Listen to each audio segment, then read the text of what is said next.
What's going on, Paisanos? V here, coming at you guys, well, with an updated deck file. In this deck file, I have Zoodiac Eldlich. I did another video before. Some people liked it, some people didn't. It didn't really matter. I enjoyed it. I had a good time. Hopefully you guys did. If you guys want to see these videos or when you play this deck live, check me out on Twitch TV, YGOPaisano. Links will be down below. I'm actually recording this right now on the live stream after the locals. We went 4 wins, 0 losses, and 1 tie playing this deck today. It's Zoodiac Eldlich. And don't get me wrong, Shadow Invoke, in my opinion, is still the best deck in the meta. It's one of my favorite decks, and this deck I would definitely play in the serious competitive settings. With that said, I did want to try something different today, and I felt like playing Zoodiac Eldlich, and this is a deck I really do like a lot because of the amount of versatility this deck constantly has. I feel like this deck is definitely slept on by a lot of players, and the players who have been playing this deck for a while, they're just locked in. They're zoned in and know exactly what they want to do, and I feel like those players have like a really good record as far as wins playing this deck. So anyway, let me go over the deck and my reasons and choices of why I decided to play certain cards over others. I like to play a 40 card deck, so that's what this deck is today. And yeah, we'll talk about some decisions. So right out of the gate, we're running 2 Eldlich the Golden Lord. I don't think you necessarily need to run 3 unless you're playing a pure Lich deck. Running 2 is more than enough. Some people do opt to play 3. I personally don't like it, so that's why we're playing 2 Eldlich the Golden Lord.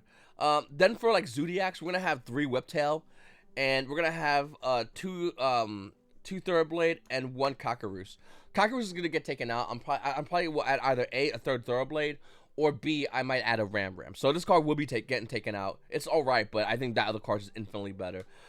You run 6 Zoos. The reason why, by the way, why we run Riptail is, if you haven't seen my other video, is because when you play against Winda, which is a problem for this deck, you go Winda, with Winda on a Thoroughblade, Winda, you overlay 1 time, with a Zoo Exceed monster, and then when you swing, you give it a Whiptail, and there goes Winda, and then you just go into a lot of other crazy plays. So I think that's a really huge play. I think in the meta we're in currently right now, where cards like Winda and cards that want to lock the board, you're gonna need to play at least 3 Thoroughblade and a 2 Thoroughblade and Ram, or 3 Thoroughblade. I'm still 50-50 as far as which one I like, but overall, I love the Whiptails. I'm not seeing any Zoodiac lists play Whiptails, and I think Whiptails is definitely a card that's just not being looked at right now where it should be, because it helps breaks a lot of problems and a lot of boards. So definitely check it out if you haven't done already.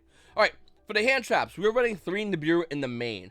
I really don't like this card in the main, but I feel like this card is very necessary, and the reason why is because if you go drop a Nibiru on your opponent, you can easily, with any Zoo monster, get rid of that token, or with your Lich package, get rid of that token. That token is not a problem. Not only is token not a problem, but a lot of people are not respecting Nibiru in the main, and a lot of people are running into it purposely. So I feel like this card is definitely undervalued right now as far as game 1. Obviously in game 2 and 3, a lot of players are putting it back in, but in game 1, this card is definitely a blowout. I definitely recommend you trying it out if you are looking to play this build. Obviously, 3 Drone Lockboard, same mentality as like the Shadow Invoked. Slow the game state down means we could play what we could play, and if we get a turn and they have a crappy board, or any board at all, we're probably going to have a great setup versus them. So the only difference between this card and going first is this card's a card you give away to your opponent, who doesn't get to go first. I mean, who doesn't get to go second. So that's how extra draw. Think of it that way. So that's why I like this card a lot. And of course, we have 3 Ash Blossom and Joy Springs. This is a very generic hand trap, and that's all 9 hand traps in this deck. Now, normally what a lot of decks is, they will play, so a lot of decks in the game right now either play a lot of hand traps or a lot of just regular traps. And the thing about Zoodiac, the luxury this deck can do is you can play a little bit of both. And I think that's something that this set can do that not a lot of decks can do in this game. So I think that's a big deal. But for our spells, we got obviously 1 Barrage. We decided to go ahead and main 3 Cosmic Cyclone. I'm still back and forth between this and Twin Twisters. I think Cyclone is better. It's good against the Mirror Match, good against getting rid of Pranky Pandemonium. I did that on stream today. And it's also just really good at getting rid of like a Shadow Schism, stopping the problem before it starts. So this is definitely a phenomenal card. Of course, we're running 3 Cursed Eldland. It's just kind of like, you know, 100% you got to run if you run the deck. We also decided to play 3 Forbidden Droplet. This card is absolutely broken in this deck. The fact that you can go Elixir and then activate Forbidden Droplet, send Elixir, still get the Elixir Search. The fact that you can just do these kind of crazy chainable plays with this deck relatively easily, to me, makes this deck just a cut above you know, all decks in the meta. Besides maybe like Burning Abyss. Burning Abyss monsters do get better effects with this card, but this is like, if you get that number 2, it would be definitely this deck running Forbidden Droplet, which is such a good card to run in this deck. Okay. And then we have 3 tankies. I mean, it's just kind of the card you're running this deck. Nothing too crazy. For our trap lineup, I'm running 2 Ice Dragon Prisons. If you open 2, it becomes a -1. That's the way I see it. I know you can say, well, V, you're going to play a longer game state. And I get that. But if I'm looking to play a longer game state, by having 3 as my deck and opening 2, means I'm playing on one less card. Now, obviously, you got such a card and you got to activate your opponent's turn, but you can't activate 2. Being the fact that you have that restriction is the reason why I decided to realistically play 2 of this card. For the Eldlich package, we're running 2 Acuero, 3 Conquistador, and 3 Elixir. Very simple, not too crazy. You always gotta run 2 Hakuero, unless you're running like once again like a 3rd Golden Lord. I always like to see it as much in a Golden Lord with Hakuero, even though it doesn't really make as much sense. I still think that's a big deal because this card is still good against getting rid of this card. So I mean, as well as Ice Dragon Prison as well. So once again, that's the deck. It's 40 cards. Like I said, today we went 4 wins, 0 losses, 1 tie with this deck. It's a really, really good deck. It's a really solid deck, and I feel like a lot of people that are debating on playing Zulich, this is definitely the deck I would recommend. This is the build of the deck I would recommend. Before I built this deck, I actually sat down and watched a lot of top players and watched their deck profiles and watched what they were playing and their choices. And I felt like this was the accumulation of all the best decks of this variant, and it's put in here together.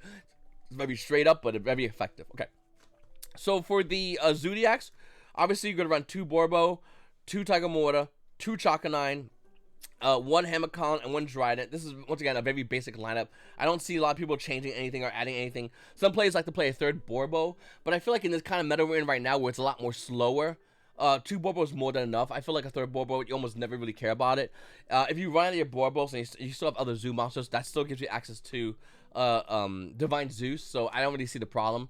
Like, I think this is a perfect ratio for the Zoo package as well as the Zeus.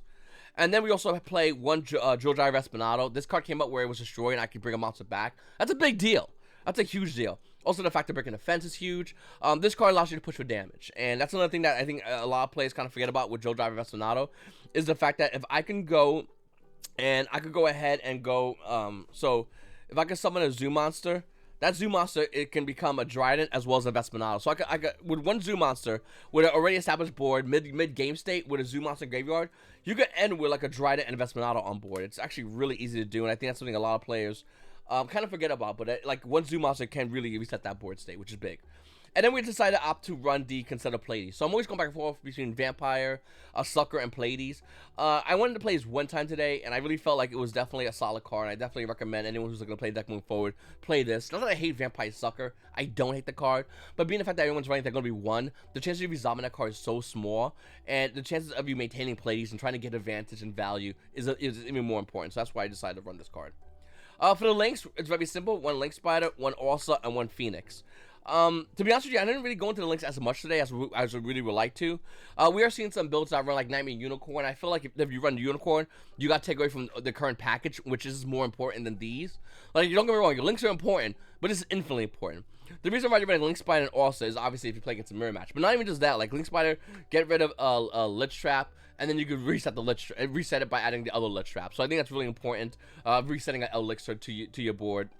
By just getting rid of it into a Link Spider, that can come up. Also, being the fact that Link Spider's Earth, you also want to bring Ursa. Ursa goes away, you get Zoo monster, so there's a little bit of a, synergy between the deck between these 2 cards. And of course, Nightmare Unicorn, because everyone's playing, they're going to be 1, and that's how you stop it. Very simple. Okay, so that's the main and extra. And here's a side. And here's why I feel like there's a lot of spice in this deck. And moving forward, I might change a couple of cards out, and I'll probably might have videos coming up forward with that. But right now, here's what I'm working with.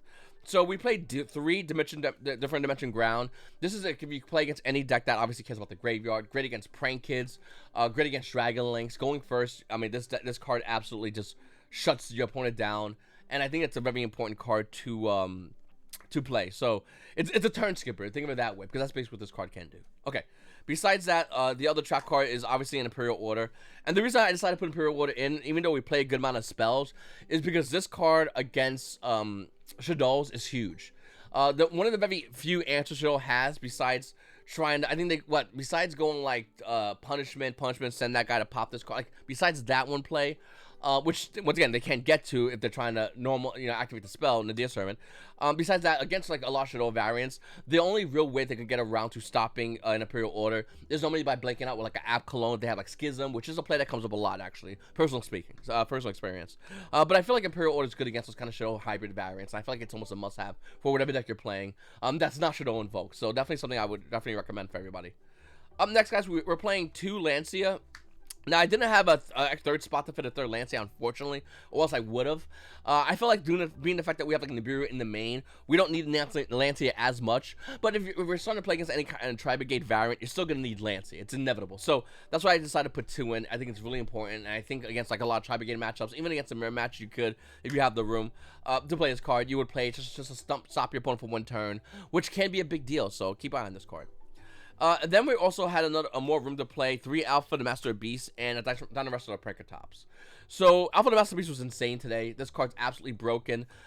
You know, once again, going back to the same kind of play where like you bring out your Lich stuff, your Zoo stuff, Chaka Knight brings another body on board, and then you can bring out Alpha or have Alpha ready, summon a Zoo, and then do Chaka Knight bring another monster on board. That allows you to bounce it back to your hand in case you have it normal summon for the turn. The play didn't come out today, but the ability to, once again, I brought him out with a Zoo Exceed on board, detach for summon a Zoo Exceed, and then bounce back. That came up today, but you know, not summoning. Anyway, but yeah, no, it was definitely a really, really good card, and definitely a card that I would love to even consider playing 3. It's that good. Don't get me wrong, I think Down the Rest of Pranker-Tops is a must-have card, especially with everyone running into like a Macabre. Like, this card's huge, obviously good against Window. It's a big deal. But this card right here is just as important. So maybe I gotta find a room. Maybe I'll play a third one. I don't know. I'm always 50-50 on it, but I think this card is absolutely broken in this deck. Then we have, for the last 3 spells, is obviously going to be 3 Dark Rule No More. We don't really break boards as easily as like a Shadow Invoke deck. We just can't do it. But with Dark Rule No More, we can definitely shut opponent down, and especially if they're playing like a monster heavy deck, like let's say like Dragon Links. With Dark Rule No More, it definitely puts us in a great situation. You Dark Rule No More your opponent. Let's say in that situation, you get rid of their 1 trap if they play a trap. Then we go and summon any Zoo monster. Any Zoo monster puts Zeus on live, and you just immediately clear their board. I think that's a big deal, and that's why I decided to play this card on the side instead of like other cards. Other cards. I think this card's super needed right now. And the last play set of spells that I did run, I didn't draw today at all, was Mistaken Arrest. Once again, going back into the meta and thinking of the way the meta plays, obviously I think this card's really good against Prank Kids. This card's really good against Dragon Links. This card's really good against like Shadow Invoked, and those are like the 3 of the best decks in the game. So why would you not want to have a card on the side for 3 of the best decks in the game? Like, it makes no sense. So the reason why I play this, by the way, if anyone doesn't know what this card does, it's a quick play spell from Core. Okay, that's the name of the set. Okay, until the end of your next turn, after this card resolves, neither player can add cards from their deck to their hand except by drawing them. The cool thing about this card is when your opponent goes into, let's say they link away, if they're playing Dragon Links, to the Dragon Link Striker Dragon, they go to activate effect, you chain this, they can't add, and now they can't add for the rest of the turn. That's huge. That's number 1. Obviously good against the spell they played, the one you discard, and you add another dragon. I'm not familiar with the name of the spells. I know what they do, but anyway. Good against Invoke, by the way. If they activate Meltdown, you activate this, they don't get Meltdown effect. Meltdown stays on board, but that's it. They're done adding cards. If they summon Alistair and activate Alistair effect, you activate this, Alistair just stays on board. They better have it. This card just, like I said, it's a really good card. Even good against Prank Kids. Prank Kids are definitely one of the decks that this card also is really good against, because with their chicken, by the time they're doing a chicken play, either they send a Pandemonium into the graveyard, and they didn't send a Pandemonium into the graveyard, and they go into chicken, you do this, and there goes their turn. They can't battle Butler the next turn. Not that it's that big of a threat, but they can't battle Butler you next turn, and you just shut them down by 1 turn. By shutting them down by 1 turn, it gives us a turn to really control the board and get into the mid range where this deck really thrives really well. So that's why that's a deck. I really did enjoy this deck, playing this deck today. I don't know, maybe I'll do some videos showing you guys, me playing this deck and what, like same thing I did with Shadow Invoked. To be honest with you, Shadow Invoke's still my baby. I'm probably still going to be playing that deck. I love the crap out of that deck, but I want to try something different for today for you guys, to show you something different. I know there's a lot of players out there who are looking to play this deck, or maybe who already currently play this deck, and I think it's a great deck.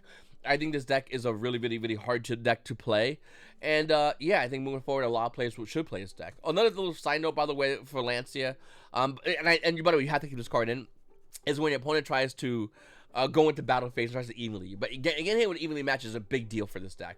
Like, you lose a lot of value, and that's why when I play on stream today, I really didn't set as much stuff down, because I always thought in the back of my head, if I got evenly, what can I afford to lose and what can I afford to keep?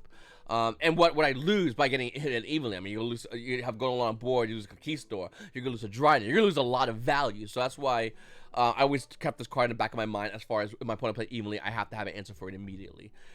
Maybe I'll even add a third Lance Allen. The side deck is really tough for this deck, but it's a really fun deck, and I definitely think if you guys are already looking to play this deck, this is definitely the build I would recommend you guys play. If you have any questions or comments or ask anything about like side deck choices, main deck choices, comment them down below.